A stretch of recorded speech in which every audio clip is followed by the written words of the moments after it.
ਮਹਾਰਾਜ ਗੁਰਬਾਣੀ ਦੇ ਵਿੱਚ ਮਨ ਨੂੰ ਆਜ਼ਾਦ ਕਰਾਉਣ ਦਾ ਮਕਸਦ ਦੱਸਦੇ ਆ।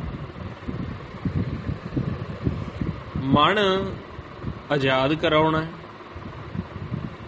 ਸੁਣਨ ਦੇ ਵਿੱਚ ਬੜਾ ਨਵੇਕਲੀ ਜੀ ਗੱਲ ਲੱਗਦੀ ਹੈ। ਜਿਹੜਾ ਆਮ ਨਵਾਂ ਬੰਦਾ ਸੁਣਦਾ ਨਾ, ਕਹਿੰਦੇ ਮਨ ਆਜ਼ਾਦ ਕਰਾਉਣਾ, ਕਿੱਥੋਂ ਆਜ਼ਾਦ ਕਰਾਉਣਾ? ਕਹਿੰਦੇ ਸਰੀਰ ਦੇ ਵਿੱਚੋਂ ਕਰਾਉਣਾ। ਕਹਿੰਦੇ ਉਹ ਤਾਂ ਫਿਰ ਜਦ ਸਰੀਰ ਛੱਡਾਂਗੇ ਉਦੋਂ ਆਜ਼ਾਦ ਹੋਊ। ਕਹਿੰਦੇ ਨਹੀਂ, ਐ ਆਜ਼ਾਦੀ ਨਹੀਂ ਮਿਲਣ ਲੱਗੀ।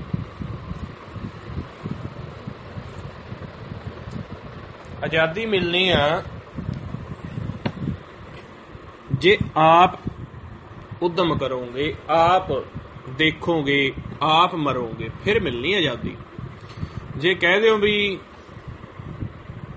ਅਖੀਰ ਸਮੇਂ ਮਾਲਕ ਆਪੇ ਹੀ ਆਜ਼ਾਦ ਕਰਾ ਕੇ ਲੈ ਜੂ, ਨਹੀਂ, ਇੰਨੀ ਸੌਖੀ ਆਜ਼ਾਦੀ ਨਹੀਂ ਮਿਲਦੀ। ਮਹਾਰਾਜ ਕਹਿੰਦੇ ਆ, ਜਿੱਤ ਦਿਹਾੜੇ ਧਨ ਵਰੀ ਸਾਹੇ ਲਏ ਲਿਖਾਏ, ਮਲਕ ਜੇ ਕੰਨ ਸੁਣੀਦਾ ਮੂੰਹ ਦੇ ਖਾਲੇ ਆਏ। ਜਿੰਦ ਨਵਾਣੀ ਕੱਢੀਐ ਹੱਡਾਂ ਕੁਕੜ। ਕਹਿੰਦੇ ਜਿਸ ਦਿਨ ਇਸ ਧਰਤੀ ਉੱਪਰ ਤੂੰ ਆਇਆ ਸੀਗਾ ਨਾ, ਮਹਾਰਾਜ ਜੀ ਕਹਿੰਦੇ ਆਜ਼ਾਦੀ ਦੀ ਗੱਲ, ਜਿਸ ਦਿਨ ਤੂੰ ਇਸ ਧਰਤੀ ਤੇ ਆਇਆ ਸੀਗਾ, ਆਪ ਦਾ ਸਾਹ, ਆਪ ਦਾ ਮਰਨਾ, ਜਿਵੇਂ ਆਪਣੇ ਇੱਧਰ ਵਿਆਹ ਤੋਂ ਪਹਿਲਾਂ ਸਾਹੇ ਚਿੱਠੀ ਆਉਂਦੀ ਆ ਨਾ ਕਿ ਫਲਾਣੇ ਦਿਨ ਬਰਾਤ ਆਏਗੀ ਜੀ, ਇੰਨੇ ਬਰਾਤੀ ਹੋਵਾਂਗੇ, ਤਿਆਰੀ ਕੀਤੀ ਜਾਵੇ। ਇਸੇ ਤਰੀਕੇ ਸਾਹਾ ਸਾਰਾ ਲਿਖਾ ਕੇ ਲਿਆਇਆ ਸੀਗਾ।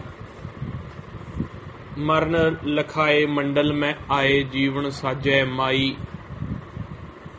ਮਰਨਾ ਲਿਖਾ ਕੇ ਆਇਆ ਸੀਗਾ, ਸਰੀਰ ਦੇ ਵਿੱਚੋਂ ਵੱਖ ਹੋਣਾ ਲਿਖਾ ਕੇ ਆਇਆ ਸੀ। ਪਰ ਕਹਿੰਦੇ ਮਾਲਕ ਜੇ ਕੰਨ ਸੁਣੀਂਦਾ ਮੂੰਹ ਦਿਖਾ ਲਿਆਏ। ਜੇ ਜਿਹੜਾ ਉਹ ਕਹਿੰਦੇ ਅਖੀਰੀ ਸਮੇਂ ਦੇ ਵਿੱਚ ਜਿਹੜਾ ਤੇਰੇ ਕੰਨਾਂ ਦੇ ਵਿੱਚ ਮਾਲਕ ਨੇ ਸੁਣਾਇਆ ਸੀਗਾ ਨਾ ਸ਼ਬਦ, ਜਾਂ ਤਾਂ ਉਹਨੂੰ ਸੁਣ ਲੈਂਦਾ ਅਖੀਰੀ ਸਮੇਂ ਦੇ ਵਿੱਚ, ਤੇ ਜਾਂ ਫਿਰ ਕਿਤੇ ਸਾਧਾਂ ਦੇ ਸੰਗ ਦੇ ਵਿੱਚ ਜਾ ਕੇ ਸੁਣਦਾ। ਅਸਲ ਤਾਂ ਦੇਖੋ ਜੋ ਹੈ, ਸਾਧਾਂ ਦਾ ਸੰਗ ਕਰਕੇ ਅਸੀਂ ਸ਼ਬਦ ਸੁਣਨਾ। ਜਿਹੜਾ ਮਲਕ ਜੇ ਕੰਨ ਨਹੀਂ ਸੁਣੀਂਦਾ, ਮਲਕ ਹੁੰਦਾ ਹੁਕਮ, ਮਾਲਕ ਦਾ ਹੁਕਮ। ਮਲਕ ਜੇ ਕੰਨੀ ਸੁਣੀਂਦਾ, ਕਹਿੰਦੇ ਜਾਂ ਫਿਰ ਸਾਧਾਂ ਦਾ ਸੰਗ ਨਹੀਂ ਸੀ ਕੀਤਾ ਤੇ ਮਾਲਕ ਨੇ ਆਪ ਵੀ ਗਰਜ ਮਾਰੀ ਸੀ ਤੈਨੂੰ ਅਖੀਰ ਸਮੇਂ ਦੇ ਵਿੱਚ, ਤੇ ਫਿਰ ਉਹ ਆ ਜਾਂਦਾ, ਵਾਪਸ ਆ ਜਾਂਦਾ। ਪਰ ਕਹਿੰਦੇ ਸਾਹਾ ਵੀ ਲਿਖਿਆ ਸੀ, ਸਾਹੇ ਦਾ ਮਾਲਕ ਵੀ ਪੱਕਾ ਸੀ। ਸਵਾਸ ਖਤਮ ਕਰਕੇ ਤਾਂ ਉਹਨੇ ਲਿਜਾਣਾ ਹੀ ਲਿਜਾਣਾ ਹੈ, ਪਰ ਜੇ ਤਰੀਕਾ ਨਹੀਂ ਸੀ ਪਤਾ, ਜੰਝ ਆਉਣ ਦਾ ਨਹੀਂ ਸੀ ਪਤਾ, ਔਰ ਸਿੱਧਾ ਹੀ ਜਦੋਂ ਸਵਾਸ ਖਤਮ ਹੋਏ ਤੇ ਕਹਿੰਦੇ ਫਿਰ ਜੇ ਕਵੇਂ ਕਿ ਮੈਂ ਸਿੱਧਾ ਦਰਗਾਹ ਦੇ ਵਿੱਚ ਚਲਿਆ ਜਾਊਂਗਾ ਬਿਨਾਂ ਤਰੀਕੇ ਤੋਂ, ਤੇ ਕਹਿੰਦੇ ਨਹੀਂ, ਜਿੰਦ ਨਮਾਣੀ ਕੱਢ ਗਿਆ ਹੱਡਾਂ ਕੁਕੜਕਾਏ। ਫਿਰ ਤਾਂ ਇੱਕ ਇੱਕ ਰੋਮ ਦੇ ਵਿੱਚੋਂ ਇਸ ਜਿੰਦ ਨੂੰ ਉਹ ਹੱਡ ਕੜਕਾ ਕੇ ਉਹ ਬੜੀ ਤਸ਼ੱਦਦ ਦੇ ਨਾਲ ਕੱਢਦੇ ਆ, ਜੇ ਉਹ ਕੰਨ ਦੇ ਵਿੱਚ ਸ਼ਬਦ ਨਹੀਂ ਸੁਣਿਆ ਤਾਂ।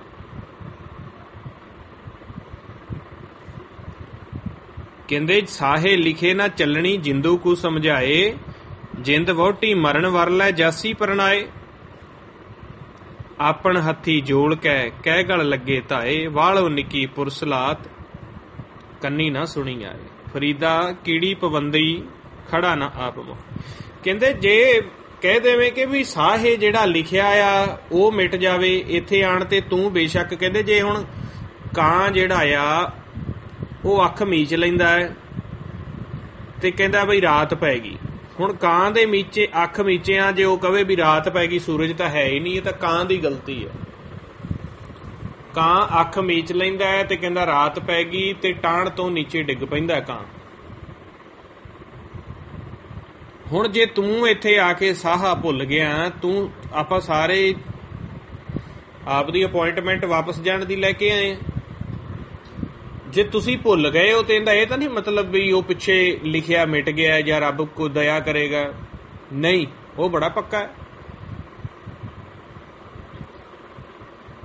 ਆਪ ਅਭੁੱਲ ਨਾ ਭੁੱਲਈ, ਭੁੱਲਣ ਵਿੱਚ ਸੰਸਾਰ। ਸੰਸਾਰ ਆ ਭੁੱਲਣ ਵਿੱਚ, ਉਹ ਨਹੀਂ ਭੁੱਲਣ ਵਿੱਚ ਹੈਗਾ। ਉਹਨੇ ਤਾਂ ਜੋ ਆਪ ਜੀ ਨਾਲ ਆਰਗੂਮੈਂਟ, ਜੋ ਆਪ ਜੀ ਨਾਲ ਐਗਰੀਮੈਂਟ ਕੀਤਾ, ਆਰਗੂਮੈਂਟ ਕੀਤਾ, ਜੋ ਵੀ ਆਪ ਜੀ ਨਾਲ ਲਿਖਾ ਪੜੀ ਕੀਤੀ ਹੈ, ਉਹ ਸਮੇਂ ਦੇ ਮੁਤਾਬਕ ਚੱਲ ਰਹੀ ਹੈ ਔਰ ਅਖੀਰੀ ਸਮੇਂ ਦੇ ਵਿੱਚ ਪੂਰਨ ਹੋ ਕੇ ਉਹ ਐਗਰੀਮੈਂਟ ਖਤਮ ਹੋ ਜਾਣਾ ਤੇ ਤੁਹਾਨੂੰ ਵਾਪਸ ਜਾਣਾ ਪੈਣਾ। ਪਰ ਜੇ ਮਾਲਕ ਜੇ ਕੰਨੀ ਸੁਣੀਂਦਾ, ਜੇ ਉਹ ਮਾਲਕ ਦਾ ਕੰਨਾਂ ਦੇ ਵਿੱਚੋਂ ਸੱਦਾ ਤੂੰ ਸੁਣ ਲਵੇਂ ਫਿਰ ਤਾਂ ਗੱਲ ਹੈ। ਪਰ ਜੇ ਮਾਲਕ ਦਾ ਕੰਨਾਂ ਦੇ ਵਿੱਚੋਂ ਸੱਦਾ ਨਹੀਂ ਸੁਣਿਆ, ਜਿਹਨੂੰ ਮਹਾਰਾਜ ਕਹਿੰਦੇ ਲੋਕ ਜਾਣੇ ਇਹ ਗੀਤ ਹੈ, ਇਹ ਤਾਂ ਬ੍ਰਹਮ ਵਿਚਾਰ ਜਿਉ ਕਾਂਸੀ ਉਪਦੇਸ਼ ਹੋਏ ਮਾਨਸ ਵਰਤੀ ਬਾਰ। ਜਿਹੜਾ ਕਾਂਸ਼ੀ ਤੋਂ ਕਹਿੰਦੇ ਖੀਰੀ ਸਮੇਂ ਉਪਦੇਸ਼ ਹੁੰਦਾ ਹੈ ਨਾ ਮਾਨਸ ਨੂੰ, ਉਹ ਉਪਦੇਸ਼ ਨੂੰ ਵੀ ਜਿਵੇਂ ਕਹਿੰਦੇ ਗੁਰਬਾਣੀ ਦੇ ਵਿੱਚ ਸ਼ਬਦਾਂ ਦੇ ਵਿੱਚ ਲਿਖ ਦਿੱਤਾ ਹੈ ਸਾਨੂੰ ਭਗਤਾਂ ਨੇ, ਸਤਿਗੁਰਾਂ ਨੇ। ਕਹਿੰਦੇ ਜਿਵੇਂ ਤੁਸੀਂ ਇਸ ਬਾਣੀ ਨੂੰ ਇੱਕ ਆਮ ਜਿਹਾ ਸਮਝ ਕੇ ਚੱਲੀ ਜਾ ਰਹੇ ਹੋ ਨਾ ਕਿ ਵੀ ਇਹ ਗੀਤ ਹੀ ਹੈ, ਕੋਈ ਇਹਨੂੰ ਗਾਈ ਜਾ ਰਿਹਾ ਹੈ, ਕੋਈ ਸਿਰਫ ਇਹਦਾ ਕੀਰਤਨ ਹੀ ਕਰੀ ਜਾ ਰਿਹਾ ਹੈ, ਕੋਈ ਸਿਰਫ ਇਹਨੂੰ ਪੜ੍ਹ ਕੇ ਛੱਡੀ ਜਾ ਰਿਹਾ ਹੈ। ਕਹਿੰਦੇ ਤੁਸੀਂ ਇਹਨੂੰ ਸਮਝ ਨਹੀਂ ਰਹੇ ਕੀ ਹੈ ਗੁਰਬਾਣੀ ਜਿਹੜੀ ਹੈ। ਕਹਿੰਦੇ ਲੋਕ ਜਾਣੇ ਇਹ ਗੀਤ ਹੈ। ਗੀਤ ਦਾ ਮਤਲਬ ਇੱਕ ਆਮ ਜਿਹਾ ਸਮਝ ਰਹੇ ਹੋ ਤੁਸੀਂ, ਇਹ ਤਾਂ ਬ੍ਰਹਮ ਵਿਚਾਰ, ਇਹ ਬ੍ਰਹਮ ਦੀ ਵਿਚਾਰ ਹੈ। ਇਸੇ ਤਰੀਕੇ ਹੀ ਕਹਿੰਦੇ ਕਾਂਸ਼ੀ 'ਚ ਉਪਦੇਸ਼ ਹੋਣਾ ਹੈ ਅਖੀਰ ਸਮੇਂ। ਉਦੋਂ ਵੀ ਇੰਨੀ ਮੂਰਖਤਾ ਹੀ ਹੋਮੇ 'ਚ ਨੇ। ਕੋਈ ਕਹਿੰਦਾ ਇਹ ਤਾਂ ਨਾੜਾਂ ਦੀ ਆਵਾਜ਼ ਹੈ, ਕੋਈ ਕਹਿੰਦਾ ਜਹਾਜ਼ਾਂ ਦੀ ਆਵਾਜ਼ ਹੈ, ਕੋਈ ਕਹਿੰਦਾ ਜੀ ਸਿਰ 'ਚ ਬਲਗਮ ਜੰਮ ਗਈ ਤਾਂ ਆਵਾਜ਼ ਆਉਂਦੀ ਹੈ, ਕੋਈ ਕਹਿੰਦਾ ਇਹ ਤਾਂ ਵੈਸੇ ਹੀ ਛਾਂ ਹੋ ਰਹੀ ਹੈ, ਕੋਈ ਕਹਿੰਦਾ ਇਹਨੂੰ ਟੈਨਸ਼ਨ ਹੋ ਗਈ ਹੈ। ਕਿਉਂਕਿ ਇਹਨਾਂ ਮੂਰਖਾਂ ਨੂੰ, ਮਨਮੁੱਖਾਂ ਨੂੰ ਪਤਾ ਨਹੀਂ ਨਾ। ਤੇ ਕਦੇ ਉਹ ਹੁੰਦਾ ਉਹ ਕਾਂਸ਼ੀ 'ਚ ਉਪਦੇਸ਼ ਹੈ, ਕਾਂਸ਼ੀ ਕਹਿ ਦਿੱਤਾ ਸੱਚਖੰਡ ਨੂੰ 10ਵੇਂ ਘਰ। ਸੋ ਐਸੇ ਹੀ ਕਹਿ ਰਿਹਾ, ਕਹਿੰਦੇ ਜਿੱਤ ਦਿਹਾੜੇ ਧਨਵਰੀ ਸਾਹੇ ਲਈ ਲਿਖਾਏ, ਸਾਹਾ ਲਿਖਾਏ ਆਪ ਆਏ ਹੋ ਔਰ ਜਾਣਾ ਹੈ ਵਾਪਸ। ਮਲਕ ਜੇ ਕੰਨੀ ਸੁਣੀ ਦਾ ਮੂੰਹ ਦਿਖਾਲੇ ਹੈ, ਨਹੀਂ ਤੇ ਫਿਰ ਕਹਿੰਦੇ ਜਿੰਦ ਨਮਾਣੀ ਕੱਢੀਏ ਹੱਡਾਂ ਕੂ ਕੜਕਾਏ। ਹੁਣ ਜਿੰਦ ਕਹਿ ਦਿੱਤਾ ਇੱਥੇ, ਜਿੰਦ ਵਹੁਟੀ ਮਰਨ ਵਰ। ਇੱਥੇ ਦੱਸ ਦਿੱਤਾ ਨਾ ਕਿਹੜੀ ਬਰਾਤ ਤੇ ਕਿਹੜੀ ਵਹੁਟੀ ਏ। ਕਹਿੰਦੇ ਜਿੰਦ ਵਹੁਟੀ ਮਰਨ ਵਰ ਲੈ ਜਾਸੀ ਪਰਣਾਏ। ਕਹਿੰਦਾ ਮਰਨਾ ਜਿਹੜਾ ਮੌਤ ਤੇਰਾ ਵਰ ਬਣਨਾ ਹੈ ਤੇ ਜਿੰਦ ਤੇਰੀ ਵਹੁਟੀ ਬਣਨੀ ਆ ਤੇ ਤੈਨੂੰ ਲੈ ਜਾਣਾ ਉਹਨੇ। ਆਪਣ ਹੱਥੀ ਜੋਲ ਕਹਿ ਗੱਲ ਲੱਗੇ ਧਾਏ।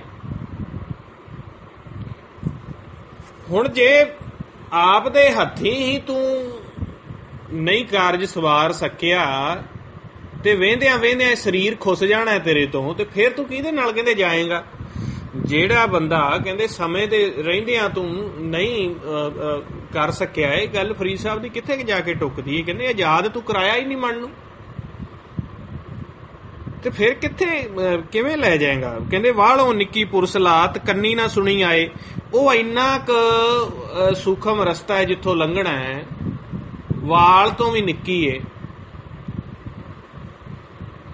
ਤੇ ਕੰਨਾਂ ਨਾਲ ਸੁਣੀ ਨਹੀਂ ਜਾਂਦੀ। ਵੀ ਇੰਨਾ ਆ ਦੁਨਿਆਵੀ ਕੰਨਾਂ ਨਾਲ ਉਹ ਸੁਣੀ ਨਹੀਂ ਜਾ ਸਕਦੀ, ਵਾਲਾਂ ਤੋਂ ਨਿੱਕੀ ਏ। ਜਿਹੜਾ ਉਹ ਸੁਖਮਣ ਦਾ ਛੇਕ ਹੈ, ਜਿਹਨੂੰ ਖੁੱਲਣ ਦੇ ਵਿੱਚੋਂ ਪ੍ਰਕਾਸ਼ ਪੈਣਾ ਤੇ ਉਹ ਅੰਦਰ ਸ਼ਬਦ ਚੱਲਣਾ। ਤੇ ਫਿਰ ਕਹਿੰਦੇ ਨੇ ਫਰੀਦਾ ਕੀੜੀ ਪਵੰਦਈ ਖੜਾ ਨਾ ਆਪ ਮੁਹਾਏ। ਮਹਾਰਾਜ ਕਹਿੰਦੇ ਪਏ ਨੇ ਇਹ ਨਾ ਸੋਚ, ਇਹ ਵੀ ਨਹੀਂ ਤੂੰ ਕਹਿ ਸਕਦਾ, ਉਹ ਤਾਂ ਤੈਨੂੰ ਆਵਾਜ਼ਾਂ ਮਾਰਦਾ ਪਿਆ, ਕੰਨਾਂ ਦੇ ਵਿੱਚ ਤੇਰੀ ਆਵਾਜ਼ ਪੈਂਦੀ ਪਈ ਹੈ ਤੇ ਤੂੰ ਸਮਝਦਾ ਨਹੀਂ ਪਿਆ। ਇਹ ਜਿਹੜੇ ਮੈਂ ਉਦੋਂ ਪਾਈ ਸੀ ਨਾ ਪਾਪਾ ਦਾ ਡੈਥ ਦਾ ਸੀਗਾ ਮੇਰੇ ਫਾਦਰ ਸਾਹਿਬ ਦੇ, ਉਹਦੇ ਵਿੱਚ ਇੱਕ ਗੁਰਮੁਖ ਨੇ ਪੁੱਛਿਆ ਵੀ ਇਹ ਤੁਸੀਂ ਕਿਵੇਂ ਕਹਿਤਾ ਜੀ ਵੀ ਅਖੀਰ ਸਮੇਂ ਤੇ ਸ਼ਬਦ ਚੱਲਦੇ ਨੇ, ਤੇ ਉਹ ਕਿੱਥੇ ਲਿਖਿਆ ਬਈ ਅਖੀਰ ਸਮੇਂ ਇਸ ਤਰ੍ਹਾਂ ਸ਼ਬਦ ਚੱਲਣਾ ਹੈ। ਤੇ ਮੈਂ ਕਿਹਾ ਚਲੋ ਕਰਾਂਗੇ, ਵੈਸੇ ਵੀ ਕਰਨੀ ਸੀ। ਆਹ ਕਿਹਾ ਹੋਇਆ ਫਰੀਦਾ ਕੀੜੀ ਪਵੰਦਈ ਖੜਾ ਨਾ ਆਪ ਮੁਹਾਏ। ਤੇ ਕਹਿੰਦੇ ਵੀ ਜਦੋਂ ਕੰਨਾਂ ਦੇ ਵਿੱਚ ਆਵਾਜ਼ਾਂ ਮਾਰਦਾ ਅਖੀਰ ਸਮੇਂ ਤੇ ਉਦੋਂ ਵੀ ਨਹੀਂ ਸਮਝਦਾ, ਪਹਿਲੋਂ ਵੀ ਆਵਾਜ਼ਾਂ ਮਾਰਦਾ। ਆਮ ਤੌਰ ਤੇ ਸਹਿਜ ਸੁਭਾਏ ਸਾਡੇ ਜੀਵਨ ਦੇ ਵਿੱਚ ਕਈ ਵਾਰ ਸਹਿਜ ਸੁਭਾਅ ਹੀ, ਸਹਿਜ ਸੁਭਾਅ ਹਰ ਇੱਕ ਨੂੰ ਮਾਲਕ ਸਹਿਜ ਸੁਭਾਅ ਅੰਦਰੋਂ ਸ਼ਬਦ ਦੀ ਆਵਾਜ਼ ਸੁਣਾ ਦਿੰਦਾ। ਜੀਵਨ ਵਿੱਚ ਕਈ ਵਾਰ ਸਹਿਜ ਸੁਭਾਏ ਆਪਣਾ ਮੂੰਹ ਵੀ ਮਿੱਠਾ ਕਰ ਦਿੰਦਾ ਆਮ ਮਨਮੁਖ ਦਾ ਵੀ। ਉਹ ਕਈ ਜਿਹੜੇ ਸਾਡੇ ਅੰਦਰ ਜੀਵ ਨੇ ਨਾ, ਜੀਵ ਉਹ ਜਿਵੇਂ ਸਾਡੇ ਬਾਹਰ ਗੁਰਮੁਖ ਤੇ ਮਨਮੁਖ ਨੇ, ਇਵੇਂ ਕਈ ਅੰਦਰ ਗੁਰਮੁਖ ਜੀ ਨੇ ਜਿਨ੍ਹਾਂ ਨੂੰ ਅੰਮ੍ਰਿਤ ਰਸ ਆਤਮਾ ਪਹੁੰਚਾਉਂਦੀ ਹੈ ਸਾਡੇ ਅੰਦਰ ਜੀਆਂ ਨੂੰ। ਉਹ ਜਦੋਂ ਆਤਮਾ ਅੰਮ੍ਰਿਤ ਰਸ ਉਹਨਾਂ ਤਾਈਂ ਪਹੁੰਚਾਉਂਦੀ ਹੈ ਨਾ, ਇਹਨੂੰ ਸਹਿਜ ਸੁਭਾਅ ਥੋੜਾ ਜਿਹਾ ਰਸ ਚਖਾ ਦਿੰਦੇ ਨੇ, ਪਰ ਉਹਦੇ ਨਾਲ ਇਹਦੀ ਮੁਕਤੀ ਨਹੀਂ। ਮੁਕਤੀ ਹੋਣੀ ਹੈ ਆਪ ਜਾ ਕੇ ਜਦੋਂ ਲਵੇਗਾ ਤੇ ਮਨ ਮੰਨੇਗਾ। ਮੁਕਤ ਤਾਂ ਉਦੋਂ ਹੋਣਾ ਨਾ ਜਦੋਂ ਮਨ ਮੰਨਣਾ। ਮਨ ਮੰਨੇ ਬਿਨਾ ਜੋ ਮਰਜ਼ੀ ਕਰੀ ਜਾਓ, ਚਾਹੇ ਜਿੰਨੀ ਮਰਜ਼ੀ ਸਾਧੂ ਕਿਰਪਾ ਕਰ ਦੇਣ, ਚਾਹੇ ਜਿੰਨੀ ਮਰਜ਼ੀ ਸਾਧੂ ਸੰਗਤ ਸੰਤ ਕਿਰਪਾ ਕਰ ਦੇਣ, ਚਾਹੇ ਜਿੰਨੀ ਮਰਜ਼ੀ, ਜੇ ਮਨ ਨਹੀਂ ਮੰਨਿਆ ਤੇ ਮੁਕਤੀ ਨਹੀਂ ਹੁੰਦੀ। ਚਾਹੇ ਜਿੰਨੀ ਮਰਜ਼ੀ ਕੋ ਕਿਰਪਾ ਕਰੀ ਜਾਵੇ। ਇਸ ਕਰਕੇ ਕਹਿੰਦੇ ਆ ਜਿਹੜੀ ਕਿਰਪਾ ਆਪਾਂ ਮੰਗ ਲੈਂਦੇ ਆ ਨਾ, ਕਿਰਪਾ ਕਰੋ, ਇਹ ਧਿਆਨ ਨਾਲ ਸੁਣਨਾ। ਆਪਾਂ ਕਹਿੰਦੇ ਕਿਰਪਾ ਕਰ ਦਿਓ ਸਾਡੇ ਤੇ, ਆਪਾਂ ਕਈ ਵਾਰੀ ਕਿਰਪਾ ਹੀ ਮੰਗ ਲੈਂਦੇ ਆ। ਕਿਰਪਾ ਜਿਹੜੀ ਹੈ ਉਹ ਟੁੱਟ ਜਾਂਦੀ ਹੈ। ਕਿਰਪਾ ਤਾਂ ਕਰ ਦਿੰਦੇ ਨੇ ਸਾਧੂ, ਮਾਲਕ ਵੀ ਕਿਰਪਾ ਕਰ ਦਿੰਦਾ ਹੈ, ਪਰ ਕਿਰਪਾ ਜਿਹੜਾ ਅਸੀਂ ਸਿਮਰਨ ਨਾਮ ਸੰਗਤ ਨਹੀਂ ਨਾ, ਗਿਆਨ ਨਹੀਂ ਮੰਗਦੇ, ਸਿਮਰਨ ਨਹੀਂ ਮੰਗਦੇ, ਤੇ ਜੇ ਅੱਗੋਂ ਗਿਆਨ ਸਿਮਰਨ ਮਤ ਨਾ ਹੋਵੇਗੀ ਤੇ ਕਿਰਪਾ ਕੀਤੀ ਕਰਾਈ ਬਿਰਥੀ ਹੋ ਜਾਂਦੀ ਹੈ। ਕੱਲੀ ਕਿਰਪਾ ਨਹੀਂ ਮੰਗੀ ਦੀ ਹੁੰਦੀ। ਸਿਮਰਨ ਉਹਦਾ ਕਹਿ ਤੇਰਾ ਯਾਦ ਦੇ ਦੇ ਮੈਨੂੰ, ਤੇਰੀ ਚਾਕਰੀ ਦੇ ਦੇ, ਬਸ। ਕੱਲੀ ਕਿਰਪਾ ਮੰਗ ਲਈ, ਕਿਰਪਾ ਵੀ ਹੋ ਜਾਂਦੀ ਹੈ, ਪਰ ਜੇ ਅੱਗੋਂ ਗਿਆਨ ਹੀ ਨਾ ਹੋਵੇ, ਅੱਗੋਂ ਸਿਮਰਨ ਹੀ ਨਾ ਹੋਵੇ ਤੇ ਕੀਤੀ ਕਰਾਈ ਕਿਰਪਾ ਬਿਰਥਾ ਚਲੀ ਜਾਂਦੀ ਹੈ। ਇਸੇ ਕਰਕੇ ਜੇ ਮਨ ਹੀ ਨਹੀਂ ਮੰਨਿਆ, ਕੱਲੀ ਕਿਰਪਾ ਉੱਥੇ ਕੀ ਕਰੂਗੀ? ਮਨ ਤਾਂ ਕਿਰਪਾ ਨਾਲ ਨਹੀਂ ਮੰਨਣਾ, ਮਨ ਤਾਂ ਮੰਨਣਾ ਸਿਮਰਨ ਨਾਲ। ਸਿਮਰਨ ਅੰਦਰ ਵਸੇਗਾ ਤੇ ਕਥਾ ਵਸਣੀ ਹੈ। ਪਹਿਲੋਂ ਸਿਮਰਨ ਵਸੇਗਾ, ਫਿਰ ਕਥਾ ਸਮਝ ਆਏਗੀ, ਫਿਰ ਕਥਾ ਵਸਣੀ ਹੈ। ਪਹਿਲੋਂ ਸਿਮਰਨ, ਫਿਰ ਗਿਆਨ। ਪਹਿਲੋਂ ਨਾਮ ਸਿਮਰਨ ਗੁਰਮੰਤਰ, ਫਿਰ ਗਿਆਨ ਹੋਣਾ ਹੈ। ਜੇ ਸਿਮਰਨ ਨਹੀਂ ਕੀਤਾ, ਕੱਲੀ ਕਥਾ ਸੁਣਦੇ ਹੋ, ਤੁਹਾਡੇ ਅੰਦਰ ਕਥਾ ਦਾ ਵਾਸ ਨਹੀਂ ਹੋਏਗਾ। ਸੁਣ ਸੁਣ ਕੇ ਉਡਾਈ ਜਾਓਗੇ। ਠੀਕ ਹੈ ਨਾ ਜੀ। ਤੇ ਮਹਾਰਾਜ ਫਿਰ ਕਹਿੰਦੇ ਆ, ਫਰੀਦਾ ਦਰ ਦਰਵੇਸੀ ਗਾਖੜੀ ਚੱਲਾਂ ਦੁਨੀਆ ਭੱਤ, ਬਨ ਉਠਾਈ ਪੋਟਲੀ ਕਿੱਥੇ ਵੰਜਾਂ ਘੱਤ। ਕਹਿੰਦੇ ਜੇ ਹੁਣ ਕਹੀ ਜਾ ਰਿਹਾ ਕਿ ਬਈ ਮਾਲਕ ਦੀ ਦਰਵੇਸੀ ਤਾਂ ਬਹੁਤ ਔਖੀ ਹੈ ਜੀ, ਨਾਮ ਜਪਣਾ ਤਾਂ ਬਹੁਤ ਔਖਾ ਹੈ ਜੀ, ਸਾਡੇ ਤੋਂ ਤਾਂ ਨਹੀਂ ਇਹ ਚਾਕਰੀ ਹੁੰਦੀ। ਤੇ ਫਿਰ ਕਹਿੰਦੇ ਜੇ ਉਹ ਚਾਕਰੀ ਨਹੀਂ ਨਾ ਕਰ ਸਕਦਾ, ਬਨ ਉਠਾਈ ਪੋਟਲੀ ਕਿੱਥੇ ਵੰਜਾਂ ਘੱਤ, ਫਿਰ ਇਹ ਜਿਹੜਾ ਤੇਰਾ ਇੰਨਾ ਮਨ ਜਿਹੜਾ ਕੂੜੇ ਕਰਕਟ ਦੇ ਵਿਚਾਰਾਂ ਨਾਲ ਭਰਿਆ ਪਿਆ ਹੈ, ਉਹਦੀ ਚਾਕਰੀ ਤੋਂ ਬਿਨਾ ਕੋਈ ਦੂਜੀ ਜਗ੍ਹਾ ਹੀ ਨਹੀਂ ਵੀ ਜਿਹੜਾ ਭਾਰ ਫਿਰ ਕਿਤੇ ਹੋਰ ਹੀ ਉਤਰ ਜਾਵੇ। ਵੀ ਜਿਵੇਂ ਹੁਣ ਗੰਦ ਦਾ ਟਰੱਕ ਭਰਿਆ ਹੋਵੇ ਤੇ ਜੇ ਗੌਰਮੈਂਟ ਹੀ ਕਹਿ ਦੇਵੇ ਵੀ ਅਸੀਂ ਤੁਹਾਨੂੰ ਇਹ ਟਰੱਕ ਜਿਹੜਾ ਹੈ ਕੂੜੇਦਾਨ ਦੇ ਵਿੱਚ ਨਹੀਂ ਲਾਉਣ ਦਿੰਦੇ, ਤੇ ਫਿਰ ਤੁਸੀਂ ਦੇਖੋਗੇ ਵੀ ਜੇ ਹੁਣ ਗੌਰਮੈਂਟ ਨੇ ਤਾਂ ਰੋਕ ਦਿੱਤਾ, ਸੜਕ ਤੇ ਉਤਰ ਨਹੀਂ ਸਕਦਾ, ਰੈਜ਼ੀਡੈਂਸ਼ੀਅਲ ਏਰੀਆ ਦੇ ਵਿੱਚ ਉਤਰ ਨਹੀਂ ਸਕਦਾ, ਉਤਾਰੀਏ ਕਿੱਥੇ? ਹੁਣ ਜਿਹੜਾ ਇੰਨਾ ਆਪਣਾ ਦੁਨੀਆ ਦਾ ਕੂੜਾ ਕਰਕਟ ਹੁੰਦਾ ਹੈ, ਅਖੀਰ ਤਾਂ ਗੌਰਮੈਂਟ ਹੀ ਕੂੜੇਦਾਨਾਂ ਦੇ ਵਿੱਚੋਂ ਪਵਾ ਕੇ ਟਰੱਕਾਂ ਨਾਲ ਹੀ ਲੱਦ ਕੇ ਕਿਸੇ ਤਰੀਕੇ ਸੰਭਾਲਦੀ ਪਈ ਹੈ। ਹੁਣ ਜੇ ਮਾਲਕ ਦਾ ਦਰ ਹੀ ਨਹੀਂ ਹੈਗਾ, ਗੌਰਮੈਂਟ ਨਾਲ ਸੰਪਰਕ ਹੀ ਨਹੀਂ, ਤੇ ਉਸ ਤਰ੍ਹਾਂ ਕਹੋ ਵੀ ਸਾਡੇ ਮਨ ਦੀ ਮੈਲ ਉਤਰ ਜਾਵੇ, ਇਹ ਵਿਚਾਰ ਉਤਰ ਜਾਣ, ਬਿਨਾਂ ਦਰਵੇਸ਼ ਦੀ ਚਾਕਰੀ ਕੀਤਿਆਂ, ਬਿਨਾਂ ਦਰ ਤੇ ਸਾਵਧਾਨੀ ਵਰਤਿਆਂ, ਤੇ ਕਹਿੰਦੇ ਐਸਾ ਨਹੀਂ ਹੋ ਸਕਦਾ। ਇਹ ਤਾਂ ਕਰੇ ਤਾਂ ਮਾਲਕ ਕਰੇ, ਨਹੀਂ ਤਾਂ ਫਿਰ ਹੋ ਹੀ ਨਹੀਂ ਸਕਦਾ। ਸੋ ਜਿਹੜੀ ਗੱਲ ਹੈ, ਆਪਾਂ ਗੱਲ ਚਲਾਈ ਸੀ ਆਜ਼ਾਦੀ ਦੀ, ਮਨ ਦਾ ਆਜ਼ਾਦ ਕਿਵੇਂ ਹੋਵੇ। ਇਹ ਆਪਣਾ ਜਿਹੜਾ ਸਰੀਰ ਹੈ, ਇਹਨੂੰ ਧਿਆਨ ਨਾਲ ਸੁਣਨਾ। ਤਾਲੂ ਤੋਂ ਲੈ ਕੇ ਪੈਰ ਦੇ ਨਹੁੰ ਤੱਕ ਇਹ ਸਾਰਾ ਤ੍ਰੈਗੁਣ ਹੈ। ਮਤਲਬ ਇਹ ਪੰਜਾਂ ਤੱਤਾਂ ਦਾ ਬਣਿਆ, ਪੌਣ ਪਾਣੀ ਵਸੰਤਰ ਤਰਤ ਤੇ ਆਕਾਸ਼। ਠੀਕ, ਤ੍ਰੈਗੁਣ ਕਹਿ ਦਿੱਤਾ, ਤਿੰਨ ਗੁਣ। ਇਹ ਪੁਰਾਣੀ ਭਾਸ਼ਾ ਦੇ ਵਿੱਚ ਤਿੰਨ ਨੂੰ ਤ੍ਰੈ ਕਹਿ ਦਿੰਦੇ ਹੁੰਦੇ ਸੀਗੇ। ਆਪਾਂ ਕਹਿੰਦੇ ਨਾ 1 2 3 4 5, ਠੀਕ ਹੈ ਨਾ ਜੀ। 6 ਨੂੰ 6, 7 10 11 12, 25 ਨੂੰ 25, ਠੀਕ ਹੈ ਨਾ। ਤੇ 71 72 73 ਥੋੜਾ ਜਿਹਾ ਜਿਹੜੀ ਮੁਲਤਾਨ ਦੀ ਲਾਹੌਰ ਦੀ ਭਾਸ਼ਾ, ਪਾਕਿਸਤਾਨ ਵਾਲੀ ਜਿਵੇਂ ਭਾਸ਼ਾ ਨਾ, ਅੱਜ ਵੀ ਤੁਸੀਂ ਸੁਣੋ ਕਿਤੇ ਨੈਟ ਨੁੱਟ ਤੇ ਮਾਰ ਲਿਆ ਕਰੋ, ਉਹ ਅੱਜ ਵੀ ਐਵੇਂ ਬੋਲਦੇ ਨੇ। ਇਹ ਸਾਡੀ ਵੀ ਭਾਸ਼ਾ ਥੋੜੀ ਜਿਹੀ, ਮੇਰੀ ਆਪਣੀ ਉਧਰ ਨਾਲ ਹੀ ਰਲਦੀ ਹੈ, ਕਈ ਗੁਰਮੁਖ ਕਹਿੰਦੇ ਨੇ ਤੁਸੀਂ ਤੁਹਾਡੀ ਭਾਸ਼ਾ ਬੜੀ ਸੋਹਣੀ ਹੁੰਦੀ। ਭਾਈ ਸਾਹਿਬ ਹੁਣਾਂ ਦੀ, ਬਾਪੂ ਹੁਣਾਂ ਦੀ ਵੀ ਭਾਸ਼ਾ ਥੋੜ੍ਹੀ ਜਿਹੀ ਪਾਕਿਸਤਾਨੀ ਸੀ, ਕਿਉਂਕਿ ਉਹ ਆਏ ਸੀ ਨਾ ਉੱਧਰੋਂ ਲਾਹੌਰ ਪਾਸੋਂ, ਉੱਧਰੋਂ ਨਹੀਂ ਮੁਲਤਾਨ ਲਾਹੌਰ ਪਾਸੋਂ ਆਏ ਸੀ ਸਾਰੇ। ਸੋ ਪੁਰਾਣੇ ਬਜ਼ੁਰਗਾਂ ਨੂੰ ਜਿਵੇਂ ਇਵੇਂ ਬੋਲਦੇ ਸੀਗੇ ਤੇ ਉਹ ਫਿਰ ਅਸੀਂ ਉਹਨਾਂ ਨਾਲ ਰਹਿ ਰਹਿ ਕੇ ਤੇ ਉਵੇਂ ਦੀ ਹੋ ਗਈ। ਤੇ ਉਹ ਕਹਾਣੀ ਆ ਵੀ ਇਹ ਤ੍ਰੈ ਫਿਰ ਉੱਥੋਂ ਆਇਆ, ਤ੍ਰੈ ਗੁਣ, ਬਈ 3 ਗੁਣ, ਜੇ ਆਪਾਂ ਕਹਿ ਦਈਏ 3 ਕੁਆਲਿਟੀਜ਼, ਠੀਕ ਹੈ। ਹੋਰ ਕੋਈ 3 ਗੁਣ ਪਤਾ ਨਹੀਂ, ਸਾਨੂੰ ਕੋ ਪਹਿਲਾਂ ਕਹਿੰਦੇ ਸੀ ਇਹ 3 ਗੁਣਾਂ 'ਚ ਤੁਸੀਂ ਫਸੇ ਹੋ, ਤੇ ਮੈਂ ਤਾਂ ਡਰ ਗਿਆ, ਮੈਂ ਕਿਹਾ 3 ਗੁਣ ਪਤਾ ਨਹੀਂ ਕੀ ਚੀਜ਼ ਹੁੰਦਾ। ਤੇ ਉਹ ਬਾਅਦ 'ਚ ਥੋੜਾ ਸੰਖੇਪ ਕੀਤਾ ਵੀ 3 ਕੁਆਲਿਟੀਜ਼ ਵਿੱਚ ਹੋ ਤੁਸੀਂ, 4th ਕੁਆਲਿਟੀ ਤੁਹਾਡੇ ਕੋਲ ਨਹੀਂ ਹੈਗੀ। 3 qualities, what is the 3 qualities, Ki qualities ਨੇ ਉਹ, ਕਿਹੜੀਆਂ ਕੁਆਲਿਟੀਜ਼ ਨੇ? ਉਹ ਕਹਿੰਦੇ ਤੁਹਾਡੇ 'ਚ 3 ਹੀ ਕੁਆਲਿਟੀਜ਼ ਨੇ, ਚੌਥੀ ਹੈ ਹੀ ਨਹੀਂ। ਉਹ ਕਿਹੜੀਆਂ ਜੀ? ਫਿਰ ਉਹਨਾਂ ਨੇ ਸਮਝਾਇਆ, ਕਹਿੰਦੇ 1 ਇਜ਼ ਰਜੋਗੁਣ, 2nd ਇਜ਼ ਤਮੋਗੁਣ ਐਂਡ 3rd ਇਜ਼ ਸਤੋਗੁਣ। ਰਜੋ ਤਮੋ ਸਤੋਗੁਣ ਹੋ ਤੁਹਾਡੇ ਵਿੱਚ, ਹੋਰ ਚੌਥਾ ਪਦ ਹੈ ਹੀ ਨਹੀਂ ਤੁਹਾਡੇ 'ਚ। ਉਹ ਕੀ ਹੈ ਜੀ? ਫਿਰ ਉਹਨੇ ਕਿਹਾ ਆਸ਼ਾ, ਅਭਿਲਾਸ਼ਾ, ਤ੍ਰਿਸ਼ਨਾ, ਸੰਸੇ, ਫੁਰਨੇ, ਫਿਕਰਾਂ, ਕਾਮ, ਕ੍ਰੋਧ, ਲੋਭ, ਮੋਹ, ਹੰਕਾਰ, ਈਰਖਾ, ਨਿੰਦਿਆ, ਦੁਵੈਤ, ਚੁਗਲੀ, ਸਤ, ਸੰਤੋਖ, ਦਇਆ, ਧਰਮ, ਸਹਿਨਸ਼ੀਲਤਾ, ਐਂਡ ਉਹ ਨਾਮ, ਉਹ ਰਸ, ਉਹ ਸੁਨ, ਉਹ ਅਗਮ, ਉਹ ਤੁਹਾਡੇ ਕੋਲ ਨਹੀਂ ਹੈਗਾ। ਸੋ ਇਹ ਕਾਇਆ ਜਿਹੜੀ ਹੈ ਇਹ 3 ਗੁਣ ਦੀ ਹੀ ਬਣੀ ਹੈ। ਕਾਇਆ ਕਾਹਦੀ ਹੈ? ਹੱਡੀ, ਮਾਸ, ਚਮੜੀ, ਖੂਨ। ਹਾੜ ਮਾਸ ਨਾੜੀ ਕੋ ਪਿੰਜਰ, ਪੰਖੀ ਸਿਵ ਚੜ। ਜੇ ਤੁਸੀਂ ਇਸ ਕਾਇਆ ਦੇ ਵਿੱਚੋਂ ਬਾਹਰ ਨਿਕਲਦੇ ਹੋ, ਬਾਹਰ ਨਿਕਲਣ ਦਾ ਇਹ ਨਹੀਂ ਮਤਲਬ ਹੁੰਦਾ ਵੀ ਮਨ ਨੂੰ ਬਾਹਰ ਕੱਢ ਲਓ ਵੀ ਕਾਇਆ ਤੁਹਾਨੂੰ ਦਿਖੀ ਜਾਏ ਤੇ ਇੱਥੇ ਹੀ ਫਿਰੀ ਜਾਓ ਕਮਰੇ 'ਚ ਹੀ। ਕਾਇਆ ਦੇ ਵਿੱਚ ਇੱਕ 10ਵਾਂ ਘਰ ਹੈ, ਸੂਖਮ ਹੈ, ਇੱਕ ਸੁੰਨ ਹੈ, ਇੱਕ ਸੂਖਸ਼ਮ ਅੰਦਰ ਸਾਡੇ ਪੁਆਇੰਟ ਹੈ। ਜੇ ਤੁਸੀਂ ਮਨ ਨੂੰ ਉਸ ਪੁਆਇੰਟ ਦੇ ਉੱਤੇ ਲੈ ਜਾਂਦੇ ਹੋ ਤਾਂ ਤੁਸੀਂ ਆਜ਼ਾਦ ਹੁੰਦੇ ਹੋ। ਉਹ ਪੁਆਇੰਟ ਤੇ ਤੁਸੀਂ ਰੋਜ਼ ਜਾਂਦੇ ਵੀ ਹੋ, ਜਿਹਨੂੰ ਤੁਸੀਂ ਨੀਂਦ ਕਹਿੰਦੇ ਹੋ। ਰਾਤ ਨੂੰ ਤੁਸੀਂ ਸਰੀਰ ਰਿਲੈਕਸ ਕਰਦੇ ਹੋ, ਮਨ ਸਹਿਜ ਸੁਭਾਏ ਉਸ ਸੁੰਨ ਵਿੱਚ, ਉਸ ਸੂਖਸ਼ਮ ਵਿੱਚ, ਉਸ ਨੀਂਦ ਵਿੱਚ, ਉਸ ਪੁਆਇੰਟ ਤੇ ਚਲਾ ਜਾਂਦਾ ਹੈ, ਚੌਥੇ ਪਦ ਵਿੱਚ ਚਲਿਆ ਜਾਂਦਾ ਹੈ, ਜਿਹਨੂੰ ਤੁਸੀਂ ਨੀਂਦ ਕਹਿੰਦੇ ਹੋ। ਉਹ ਕਾਇਆ ਦੇ ਵਿੱਚੋਂ ਨਿਕਲ ਜਾਂਦਾ। ਮੈਂ ਉਹਦੀ ਗੱਲ ਕਰ ਰਿਹਾ, ਕਾਇਆ ਚੋਂ ਕੱਢਣਾ। ਹੁਣ ਤੁਸੀਂ ਆਪ ਯਾਦ ਕਰਾਉਣਾ, ਤੇ ਉਹ ਜਿਹੜਾ ਉਹ ਪੁਆਇੰਟ ਹੈ ਜਿੱਥੇ ਤੁਸੀਂ ਰਾਤ ਨੂੰ ਸੌਂ ਕੇ ਜਾਂਦੇ ਹੋ, ਉਹੀ ਪੁਆਇੰਟ ਹੈ, ਉਹੀ ਏਰੀਆ ਹੈ ਜਿੱਥੇ ਤੁਸੀਂ ਸੌਂ ਕੇ ਚਲੇ ਜਾਂਦੇ ਹੋ, ਜਿੱਧਰ ਮਾਲਕ ਬੈਠਾ ਤੁਹਾਡੇ ਅੰਦਰ। ਤੁਹਾਡੇ ਅੰਦਰ ਸੁਣਨਾ ਸਹਿਜ ਹੈ, 10ਵਾਂ ਘਰ ਹੈ, ਜਿਹਨੂੰ ਉਹਨੂੰ ਉਸੇ ਨੂੰ ਹੀ 10ਵਾਂ ਘਰ ਕਹਿ ਦਿੱਤਾ ਜਿੱਥੇ ਤੁਸੀਂ ਸੌਂ ਕੇ ਜਾਂਦੇ ਹੋ। ਉਹ 10ਵਾਂ ਘਰ ਬਹੁਤ ਵੱਡਾ ਹੈ ਵੀ ਸੌਂ ਕੇ ਚਲੇ ਜਾਂਦੇ ਹੋ। ਫਿਰ ਜਿਹਨੂੰ ਆਪਾਂ ਖੋਜਾਂਗੇ ਤੇ ਉਹਦੇ ਵਿੱਚ ਪ੍ਰਕਾਸ਼ ਵੀ ਹੈ ਉਸ ਏਰੀਏ 'ਚ ਜਿੱਥੇ ਤੁਸੀਂ ਸੌਂ ਕੇ ਜਾਂਦੇ ਹੋ। ਸਹਿਜ ਸੁਭਾਅ ਵੀ ਤੁਸੀਂ ਸੌਂ ਕੇ ਕਈ ਵਾਰੀ ਪ੍ਰਕਾਸ਼ 'ਚ ਵੀ ਚਲੇ ਜਾਂਦੇ ਹੋ, ਪਰ ਤੁਹਾਨੂੰ ਭੇਤ ਨਾ ਹੋਣ ਕਰਕੇ ਉੱਥੇ ਸੁਪਨਾ ਚੱਲ ਪੈਂਦਾ, ਚਲੇ ਵੀ ਜਾਂਦੇ ਹੋ ਤੁਸੀਂ। ਇਹ ਇਹੋ ਜਿਹੀ ਗੱਲ ਨਹੀਂ ਹੈਗੀ। ਸਹਿਜ ਸੁਭਾਅ ਤੁਸੀਂ ਕਈ ਵਾਰ ਸੁੰਨ ਮੰਡਲ 'ਚ ਵੀ ਚਲੇ ਜਾਂਦੇ ਹੋ। ਤੁਸੀਂ ਕਹਿੰਦੇ ਵੀ ਰਾਤ ਮੈਨੂੰ ਉਹ ਮਿਲਿਆ, ਕੋਈ ਕਥਾ ਕਰ ਰਿਹਾ ਸੀ, ਇਹ ਗੁਰਮੁਖ ਕਹਿੰਦਾ ਤੁਸੀਂ ਕਥਾ ਕਰਦੇ ਪਏ, ਅਸੀਂ ਉੱਥੇ ਸਿਮਰਨ ਹੁੰਦਾ ਪਿਆ, ਉਹ ਇਸ ਤਰ੍ਹਾਂ, ਮਤਲਬ ਸਹਿਜ ਸੁਭਾਅ ਚਲੇ ਵੀ ਜਾਂਦੇ ਹੋ, ਕੋਈ ਵੱਡੀ ਗੱਲ। ਹੁਣ ਉਹੀ ਏਰੀਆ ਹੈ ਜਿਹੜਾ ਆਪਾਂ ਸੌਂ ਕੇ ਜਾਂਦੇ ਆ, ਉਹਨੂੰ ਖੋਜਣਾ। ਦਿਵਸ ਰਾਤ ਤੋਂ ਦਾਈ ਦਾਇਆ ਖੇਲਿਆ ਸਗਲ ਜਗ। ਹੁਣ ਉਸ ਏਰੀਏ ਨੂੰ ਆਪਾਂ ਖੋਜਣਾ ਸਿਮਰਨ ਦੁਆਰਾ,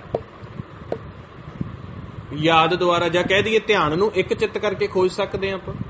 ਧਿਆਨ ਆਪਣਾ ਵਿਚਾਰਾਂ ਦੇ ਵਿੱਚ ਫਸਿਆ ਹੋਇਆ। ਹੁਣ ਮਨ ਨੂੰ ਆਜ਼ਾਦ ਕਰਾਉਣਾ ਹੈ ਤੇ ਮਾਲਕ ਇੱਧਰ ਬੈਠਾ ਹੈ ਜਿੱਥੇ ਆਪਾਂ ਸੌਂ ਕੇ ਜਾਂਦੇ ਆ, ਸੁੰਨ 'ਚ, ਤੇ ਮਾਲਕ ਉੱਥੋਂ ਬੋਲਦਾ ਹੈ। ਹੁਣ ਆਹ ਪੁਆਇੰਟ ਚੱਕਿਆ ਜੀ, ਮਾਲਕ ਸੁੰਨ, ਜਿੱਥੇ ਸਾਡਾ ਸੁੰਨ ਹੈ ਨਾ, ਜੇ ਆਪਾਂ ਕਹਿ ਦਈਏ ਮਸਤਕ ਵਾਲਾ ਏਰੀਆ, 10ਵੇਂ ਘਰ ਦੇ ਵਿੱਚੋਂ ਮਾਲਕ ਬੋਲਦਾ ਹੈ, ਹੁਕਮ ਕਰਦਾ ਹੈ, ਹਮੇਸ਼ਾ ਪੋਜ਼ਿਟਿਵਿਟੀ ਕਰਦਾ ਹੈ। ਤੁਸੀਂ ਆਪ ਦਾ ਲੇਖਾ ਪੜ੍ਹ ਵੀ ਸਕਦੇ ਹੋ ਵੀ ਕੀ ਮੈਂ ਲਿਖਾ ਕੇ ਆਇਆ, ਫਿਰ ਤਾਂ ਸ਼ੰਕਾ ਹੀ ਖਤਮ ਹੋ ਜਾਣ ਜੇ ਲਿਖਿਆ ਪੜ੍ਹ ਲਈਏ। ਉੱਥੋਂ ਮਾਲਕ ਬੋਲਦਾ ਹੈ, ਪਰ ਮਾਲਕ ਦਾ, ਤੁਸੀਂ ਤ੍ਰੈਗੁਣ ਦੇ ਵਿੱਚ ਤੁਹਾਡਾ ਧਿਆਨ ਹੈ, ਚੌਥਾ ਪਦ ਹੈ ਨਹੀਂ ਤੁਹਾਡੇ 'ਚ, ਪਰ ਤੁਹਾਡਾ ਧਿਆਨ ਤ੍ਰੈਗੁਣ ਦੇ ਵਿੱਚ ਹੋਣ ਕਰਕੇ ਜਦੋਂ ਉਹ ਮਾਲਕ ਬੋਲਦਾ ਹੈ, ਤੁਹਾਡੇ ਪਾਸੇ ਨੂੰ ਮੈਸੇਜ ਕਰਦਾ ਹੈ, ਉਹ ਸਰੀਰ ਵਿੱਚ ਮੈਸੇਜ ਆਉਂਦਿਆਂ ਅੱਗੇ ਫਿਰ ਪੰਜਾਂ ਦਾ ਏਰੀਆ ਆ ਜਾਂਦਾ, ਜਿਵੇਂ ਸਰੀਰ ਦੇ ਵਿੱਚ ਅਸੀਂ ਪ੍ਰਵੇਸ਼ ਹੁੰਦੇ ਹਾਂ। ਉਹ ਮੈਸੇਜ ਨੂੰ ਕਨਵਰਟ ਕਰਕੇ ਇਹ ਗਲਤ ਇਨਫੋਰਮੇਸ਼ਨ ਦਿੰਦੇ ਨੇ ਤੁਹਾਨੂੰ ਅੰਦਰ ਬੈਠੇ, ਮਤਲਬ ਤੁਹਾਨੂੰ ਮਾਲਕ ਦੀ ਸੁਣਨ ਹੀ ਨਹੀਂ ਦਿੰਦੇ। ਮਾਲਕ ਤੁਹਾਨੂੰ ਆਵਾਜ਼ ਮਾਰਦੇ ਨੇ, ਪਰ ਤੁਹਾਡੇ ਅੰਦਰ ਇਹ ਗਲਤ ਇਨਫੋਰਮੇਸ਼ਨ ਕ੍ਰੀਏਸ਼ਨ ਕਰਦੇ ਆ। ਵੀ ਜਿਵੇਂ ਤੁਸੀਂ ਕੋਈ ਅਰਦਾਸ ਕੀਤੀ, ਨਾਮ ਜਪਣ ਲੱਗ ਗਏ, ਇਹ ਅੰਦਰੋਂ ਉਵੇਂ ਜੀ ਦੀ ਆਵਾਜ਼ ਕੱਢ ਕੇ ਕਹਿਣਗੇ, ਉਹ ਤੇਰੀ ਤਾਂ ਅਵਸਥਾ ਹੀ ਹੈ ਨਹੀਂ, ਤੂੰ ਤਾਂ ਨਾਮ ਹੀ ਨਹੀਂ ਜਪਦਾ, ਤੂੰ ਅੱਜ ਸਿਮਰਨ ਨਹੀਂ ਕੀਤਾ, ਬਸ ਅੱਜ ਪਤਾ ਨਹੀਂ ਕੀ ਹੋ ਜਾਣਾ, ਤੇਰਾ ਤਾਂ ਨੇਮ ਟੁੱਟ ਗਿਆ, ਤੇਰਾ ਇਹ ਹੋ ਗਿਆ। ਆਪਾਂ ਸੋਚਦੇ ਹਾਂ ਵੀ ਮੇਰੇ ਅੰਦਰ ਤਾਂ ਇਹ ਵਿਚਾਰ ਚੱਲੀ ਜਾਂਦੇ ਨੇ, ਅੱਜ ਤੂੰ ਗੁਰਦੁਆਰੇ ਨਹੀਂ ਗਿਆ, ਅੱਜ ਤੂੰ ਬਾਣੀ ਨਹੀਂ ਪੜ੍ਹੀ। ਉਹ ਮਾਲਕ ਥੋੜੀ ਨਾ ਕਹਿੰਦਾ, ਇਹ ਕਹਿੰਦੇ ਮਾਲਕ ਤਾਂ ਕਹਿੰਦਾ ਤੂੰ ਘਰ ਆ। ਮਾਲਕ ਦਾ ਮੈਸੇਜ ਸੁਣਨ ਨਹੀਂ ਦਿੰਦੇ ਤੁਹਾਨੂੰ। ਮਨਮੁਖਾ ਤੰਨਾ ਬੋਲਾ ਸ਼ਬਦ ਨਾ ਸੁਣੀ ਬਹੁ ਰੋਲ ਘਚੋਲਾ। ਤੇ ਇਸ ਕਰਕੇ ਮਹਾਰਾਜ ਕਹਿੰਦੇ ਆ ਵੀ ਮਾਲਕ ਦਾ ਜੇ ਤੂੰ ਮੈਸੇਜ ਸੁਣਨਾ ਚਾਹੁੰਦਾ ਹੈ ਵੀ ਮਾਲਕ ਕੀ ਕਹਿੰਦਾ ਪਿਆ, ਤੁਹਾਡਾ ਮਨ ਸਾਰਾ ਦਿਨ ਨੈਗੇਟਿਵ ਹੀ ਕੀਤੀ ਰੱਖਦੇ ਆ। ਇਸ ਕਰਕੇ ਇਹ ਕਹਿੰਦੇ ਇਸ ਸੁਰੰਗ ਵਿੱਚੋਂ ਨਿਕਲਣਾ ਪਏਗਾ। ਇਹ ਜੇ ਤੁਸੀਂ ਸਰੀਰ ਦੇ ਵਿੱਚੋਂ ਨਿਕਲ ਕੇ ਦਰ ਦੇ ਉੱਤੇ ਬਹਿ ਜਾਂਦੇ ਹੋ ਤੇ ਤੁਹਾਨੂੰ ਸਿੱਧੀ ਆਵਾਜ਼ ਸੁਣੇਗੀ ਮਾਲਕ ਦੀ, ਅਨਹਦ ਆਵਾਜ਼ ਵੀ, ਤੇ ਜੋ ਮਾਲਕ ਤੁਹਾਡੇ ਨਾਲ ਗੱਲਬਾਤ ਕਰੇਗਾ ਉਹ ਵੀ।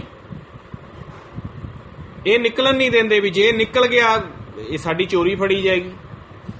ਤੁਹਾਡੀ ਸੁਰਤ ਜਿਵੇਂ ਹੀ ਦਰ ਤੇ ਬੈਠਦੇ ਹੋ, ਤੁਸੀਂ ਸਹਿਜ ਬੈਠਦੇ ਹੋ, ਤਾਂ ਤੁਹਾਨੂੰ ਇਹ ਖਿੱਚਣ ਦੀ ਕੋਸ਼ਿਸ਼ ਕਰਦੇ ਨੇ, ਸਿਮਰਨ ਨਹੀਂ ਕਰਨ ਦਿੰਦੇ। ਤਾਂ ਹੀ ਨਾ ਬਈ ਇੱਕ ਵਾਰੀ ਜੇ ਸਰੀਰ ਵਿੱਚੋਂ ਨਿਕਲਣਾ ਸਿੱਖ ਗਿਆ, ਸੁਣ ਵਿੱਚੋਂ ਇਹਨੇ ਸ਼ਬਦ ਫੜ ਲਿਆ, ਹੁਕਮ ਫੜਨਾ ਸਿੱਖ ਗਿਆ ਵੀ ਅੰਦਰੋਂ ਮਾਲਕ ਮੈਨੂੰ ਕੀ ਕਹਿੰਦਾ ਪਿਆ, ਇਹ ਸਾਡੇ ਹੱਥੋਂ ਗਿਆ।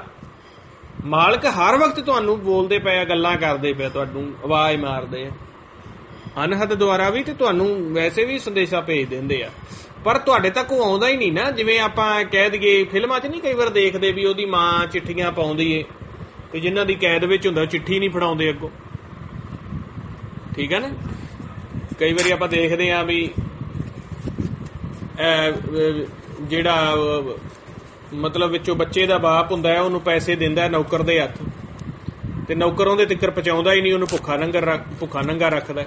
ਇਸ ਕਰਕੇ ਮਾਲਕ ਤਾਂ ਅੰਮ੍ਰਿਤ ਰਸ ਭੇਜਦੇ ਪਏ ਨੇ ਸਾਨੂੰ, ਮਾਲਕ ਗਿਆਨ ਵੀ ਭੇਜਦੇ ਪਏ ਨੇ, ਰੋਜ਼ ਦਾ ਰੋਜ਼ ਨਿੱਤ ਨਵਾਂ ਗਿਆਨ ਇੱਥੋਂ ਦੇ ਸਰਕਮਸਟੈਂਸਿਸ ਚੋਂ ਨਿਕਲਣ ਲਈ ਸਾਨੂੰ ਹੈਲਥ ਵੈਲਥ ਸਭ ਕੁਝ ਭੇਜ ਰਹੇ ਨੇ। ਪਰ ਤੁਹਾਨੂੰ ਭੇਜ ਹੀ ਨਹੀਂ ਮਾਲਕ ਕਿਵੇਂ ਭੇਜਦੇ ਪਏ ਨੇ, ਤੁਹਾਡਾ ਧਿਆਨ ਤ੍ਰੈਗੁਣਾ 'ਚ ਇਹ ਰਸਤੇ 'ਚ ਲੁੱਟ ਲੈਂਦੇ ਨੇ, ਜਿਹਨੂੰ ਕਹਿੰਦੇ ਨੇ ਜਿਹੇ ਪੈਂਡੇ ਲੂਟੀ ਪਨਿਹਾਰੀ ਸੋ ਮਾਰਗ ਸੰਤਨ ਦੁਰਾਰੀ, ਜਿਹਨੂੰ ਕਹਿੰਦੇ ਨੇ ਪੰਥਾ ਪ੍ਰੇਮ ਨਾ ਜਾਣੀ ਭੁੱਲੀ ਫਿਰੇ ਗਵਾਰ।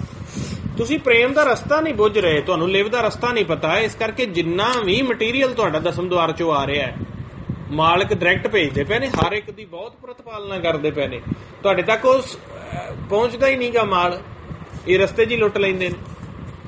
ਜੇ ਅੰਮ੍ਰਿਤ ਰਸ ਤੁਹਾਡੇ ਤੱਕ ਰੋਜ਼ ਦਾ ਰੋਜ਼ ਆਵੇ, ਗਿਆਨ ਤੁਹਾਨੂੰ ਜਿਹੜਾ ਆਉਂਦਾ, ਜਿਹੜੇ ਸੰਤ ਕਿਵੇਂ ਇੰਨੇ ਬਲਵਾਨ ਹੋ ਜਾਂਦੇ ਨੇ, ਕਿਉਂਕਿ ਸੰਤ ਅੰਮ੍ਰਿਤ ਰਸ ਪੀਂਦੇ ਨੇ, ਸੰਤ ਗਿਆਨ ਲੈਂਦੇ ਨੇ, ਰੋਜ਼ ਦਾ ਰੋਜ਼ ਨਿੱਤ ਨਵਾਂ ਗਿਆਨ ਦਿੰਦੇ ਨੇ ਮਾਲਕ। ਅੰਮ੍ਰਿਤ ਰਸ ਸੰਤ ਦਿੰਦੇ ਆ, ਨਾਮ ਦੀ ਸ਼ਕਤੀ ਦਿੰਦੇ ਨੇ, ਪੂਜਾ ਕਰਾਉਂਦੇ ਨੇ, ਅੰਦਰ ਬਲ ਦਿੰਦੇ ਨੇ, ਤਾਂ ਹੀ ਤਾਂ ਸੰਤ ਇਹਨਾਂ ਤੋਂ ਬਚੇ ਰਹਿੰਦੇ ਨੇ। ਤੇ ਸੰਸਾਰ ਕਿਉਂ ਡੁੱਬਾ ਹੋਇਆ? ਸੰਸਾਰ ਕੋਲ ਅੰਮ੍ਰਿਤ ਰਸ ਨਹੀਂ ਹੈਗਾ, ਗਿਆਨ ਨਹੀਂ ਹੈਗਾ। ਜਿਹੜਾ ਮਾਲਕ ਤੁਹਾਡੇ ਲਈ ਅੰਮ੍ਰਿਤ ਰਸ ਭੇਜਦੇ ਨੇ ਇਹ ਲੁੱਟ ਲੈਂਦੇ ਨੇ ਰਸਤੇ 'ਚ, ਗਿਆਨ ਭੇਜਦੇ ਨੇ ਇਹ ਲੈ ਲੈਂਦੇ ਨੇ, ਮਤਲਬ ਮਨ ਨੂੰ ਕੱਢਣ ਲਈ ਜੋ ਵੀ ਪਾਵਰਾਂ ਭੇਜਦੇ ਨੇ ਇਹ ਲੁੱਟਦੇ। ਇਸ ਕਰਕੇ ਤੁਹਾਡਾ ਅੰਮ੍ਰਿਤ ਰਸ ਲੁੱਟ ਕੇ ਇਹ ਬਲਵਾਨ ਹੋਈ ਜਾਂਦੇ ਨੇ ਤੇ ਤੁਸੀਂ ਕਮਜ਼ੋਰ ਹੁੰਦੇ ਪਏ ਹੋ, ਤੁਹਾਡੀ ਖੁਰਾਕ ਹੀ ਨਹੀਂ ਤੁਹਾਨੂੰ ਮਿਲਦੀ ਪਈ, ਤਾਂ ਤੁਸੀਂ ਕਮਜ਼ੋਰ ਹੋ। ਇਹ ਲੁੱਟ ਲੈਂਦੇ ਨੇ ਤੇ ਤੁਹਾਨੂੰ ਜਾਗਣਾ ਪਏਗਾ। ਅਮਨ ਜਾਗਤ ਰਹੋ ਰੇ ਭਾਈ, ਗਾਫਲ ਹੋ ਕੇ ਜਨਮ ਖਵਾਇਓ, ਚੋਰ ਮੂਸੇ ਕਰ ਜਾਈ। ਉਹ ਖਾ ਗਏ ਤੁਹਾਡਾ ਘਰ। ਇਹਨੂੰ ਕਹਿੰਦੇ ਕਹੋ ਕਬੀਰ ਪ੍ਰਗਟ ਪਈ ਖੇਡ, ਲੇਲੇ ਕੋ ਚੁੰਗੇ ਨਿਤ ਭੇਡ, ਇਹ ਭੇਡ ਤੈਨੂੰ ਚੁੰਗੀ ਜਾਂਦੀ। ਸੋ ਜਾਗਣਾ ਪਏਗਾ। ਮਤਲਬ ਤਾਂ ਹੀ ਕਹਿੰਦੇ ਆ ਵੀ ਗੁਰਮੰਤਰ ਕਰੀ ਜਾਓ। ਗੁਰਮੰਤਰ ਦਾ ਅਭਿਆਸ ਜਦੋਂ ਅਸੀਂ ਕਰਦੇ ਹਾਂ ਤੇ ਇਹ ਜਿਹੜੇ ਪੰਜ ਨੇ ਪਿੱਛੇ ਹਟ ਜਾਂਦੇ ਨੇ। ਫਿਰ ਇਹ ਜਦੋਂ ਤੁਸੀਂ ਰਹਿ ਗਏ ਤੇ ਜਾਂ ਮਾਲਕ ਰਹਿ ਗਿਆ, ਉਹ ਫਿਰ ਜਿਹੜਾ ਵੀ ਡਾਇਰੈਕਟ ਸ਼ਬਦ ਹੈ ਅੰਮ੍ਰਿਤ ਰਸੇ, ਹੌਲੀ ਹੌਲੀ ਜਦੋਂ ਤੁਸੀਂ ਉੱਥੇ ਮੈਦਾਨ ਨਹੀਂ ਛੱਡੋਗੇ, ਦਰ ਤੇ ਟਿਕੇ ਰਹੋਗੇ, ਉਹ ਫਿਰ ਸਿੱਧੀ ਆਕਾਸ਼ਬਾਣੀ ਚੱਲ ਪੈਂਦੀ। ਉਹ ਤੁਹਾਡੇ ਤਾਈਂ ਸਿੱਧੀ ਮਾਲਕ ਤੇ ਤੁਹਾਡੇ ਜਿਹੜੇ ਵਿੱਚ ਇਹ ਅੜਚਣ ਸੀਗੇ ਉਹ ਪਾਸੇ ਹੋ ਜਾਣਗੇ ਤੇ ਮਾਲਕ ਤੇ ਤੁਸੀਂ ਸਿੱਧੇ, ਤੇ ਤੁਹਾਡੀ ਸਿੱਧਾ ਹੋ ਜਾਏਗੀ ਸਾਰੀ ਗੱਲ, ਤੁਸੀਂ ਸਾਰੀ ਖੇਡ ਸਮਝ ਜਾਓਗੇ। ਮਹਾਰਾਜ ਕਹਿੰਦੇ ਨਾ, ਓਏ ਜੋ ਬੀਚ ਹਮ ਤਮ ਕੁਛ ਹੋਤੇ ਤਿਨ ਕੀ ਬਾਤ ਬਲਾਨੀ, ਅਲੰਕਾਰ ਮਿਲ ਥੈਲੀ ਹੋਈ ਹੈ ਤਾਂ ਤੇ ਕਨਿਕ ਵਖਾਨੀ। ਕਹਿੰਦੇ ਜਿਹੜੇ ਉਹ ਮੇਰੇ ਤੇ ਮਾਲਕ ਦੇ ਵਿਚਾਲੇ ਸੀ ਉਹ ਅਸੀਂ ਪਾਸੇ ਕੱਢਤੇ ਸਿਮਰਨ ਦੁਆਰਾ। ਅਲੰਕਾਰ ਮਿਲ ਥੈਲੀ ਹੋਈ ਹੈ, ਜਿਹੜਾ ਅੰਮ੍ਰਿਤ ਰਸ ਅਲੰਕਾਰ ਹੁੰਦਾ ਹੈ ਭੂਸ਼ਣ,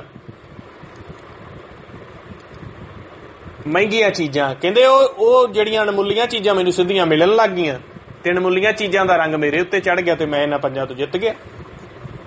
ਇਸ ਕਰਕੇ ਇਹਨਾਂ ਨੂੰ ਪਾਸੇ ਹਟਾ ਕੇ ਰੱਖੋ। ਇਹ ਤੁਹਾਡੇ ਤੇ ਮਾਲਕ ਦਾ ਰਿਸ਼ਤਾ ਖਰਾਬ ਕਰਦੇ ਪਏ ਨੇ। ਐਵੇਂ ਤੁਹਾਨੂੰ ਮਾਲਕ ਲਈ ਮਿਸਗਾਈਡ ਕਰੀ ਜਾਂਦੇ ਨੇ। ਹੁਣ ਲੋਕਾਂ ਦੇ ਮਨ ਦੇ ਵਿੱਚ ਮਾਲਕ ਲਈ ਇੰਨੇ ਸੰਸੇ ਨੇ, ਇੰਨਾ ਕ੍ਰੋਧ ਏ, ਅਸੀਂ ਰੱਬ ਨੂੰ, ਕਿੰਨੀਆਂ ਤੋਹਮਤਾਂ ਨੇ ਮਨ ਦੇ ਵਿੱਚ ਲੋਕਾਂ ਦੇ। ਇਹ ਕੌਣ ਪਾਉਂਦਾ ਪਿਆ? ਇਹ ਤਾਂ ਭੜਕਾਈ ਜਾਂਦੇ ਨੇ ਤੁਹਾਨੂੰ ਤੁਹਾਡੇ ਪਿਤਾ ਦੇ ਖਿਲਾਫ। ਤੁਹਾਡਾ ਪਿਤਾ ਐਵੇਂ ਦਾ ਨਹੀਂ ਹੈਗਾ ਜਿਵੇਂ ਦੀ ਤੁਹਾਡੇ ਮਨ 'ਚ ਇਮੇਜ, ਰੱਬ ਐਵੇਂ ਆ ਤੇ ਐਵੇਂ ਕਿਉਂ ਕਰਦਾ, ਐਵੇਂ ਆ ਤੇ ਐਵੇਂ ਕਿਉਂ ਕਰਦਾ।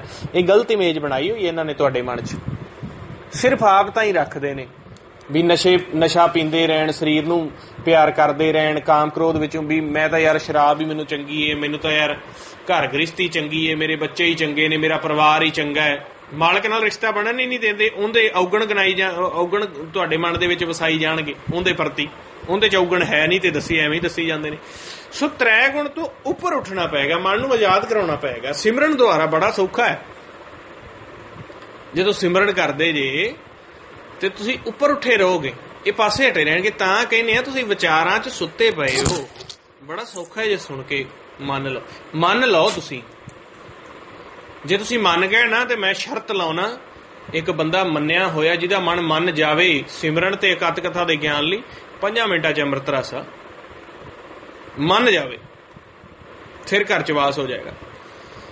ਮਾਰੇ ਕਹਿੰਦੇ ਨੇ ਜਿੰਨੀ ਸੁਣ ਕੇ ਮੰਨਿਆ ਤਿੰਨਾਂ ਨਿਜ ਘਰ ਵਾਸ, ਗੁਰਮਤੀ ਸਲਾਹ ਹੈ ਸੱਚ ਹਰ ਪਾਇਆ ਗੁਣਤਾਸ। ਜਿਨ੍ਹਾਂ ਨੇ ਸੁਣ ਕੇ ਮੰਨ ਲਿਆ, ਨਿਜ ਘਰ 'ਚ ਵਾਸ ਹੋ ਗਿਆ, ਗੁਰਮਤ ਪ੍ਰਗਟ ਹੋ ਜਾਂਦੀ ਹੈ।